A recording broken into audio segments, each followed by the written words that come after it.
রেজাল্টের আগের রাত মনটা কেমন যেন করছে, মাথায় শুধু পরীক্ষার কথাই ঘুরছে।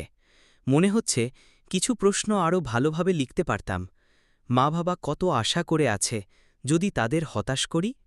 বন্ধুদের ফলও ভাবাচ্ছে, চোখে ঘুম নেই, বুক ধড়ফড় করছে। একদিকে আশা, হয়তো ভালো হবে, অন্যদিকে ভয়, যদি খারাপ হয়। শুধু ভোরেন অপেক্ষা। ভাই কি রে, এত চুপচাপ কেন? মুখ কালো হয়ে গেছে। আহ দিদি, কালকে তো রেজাল্ট, মাথা একদম কাজ করছে না। ওহো, তাই নাকি? পড়াশোনা তো খারাপ করনি, ভয় পাচ্ছিস কেন? জানি না রে, কিছু কিছু প্রশ্ন ভুল হয়ে গিয়েছিল, মনে হচ্ছে নাম্বার কমে যাবে। আরে একটু ভুল হলে কিছু হয় না, শিক্ষক তো তোর পরিশ্রম জানে। কিন্তু দিদি, সবাই ভালো করলে আর আমি পিছিয়ে পড়লে? তুলনা করে লাভ নেই, নিজে সেরাটা দিয়েছিস, এইটুকুনি বড় কথা। তুই তো সবসময় পজিটিভ কথা বলিস, কিন্তু আমার মনে ভয় কাজ করছে।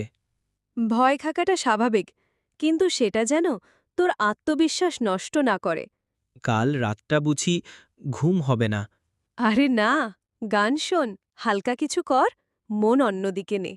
তুই থাকলে মনে একটু শান্তি লাগে। কাল সকালে তোকে প্রথমে হাসি মুখে ডাকব। রেজাল্ট যাই হোক, আমরা উদযাপন করব। কথা দিলি তো? হ্যাঁ, প্রতিশ্রুতি দিলাম।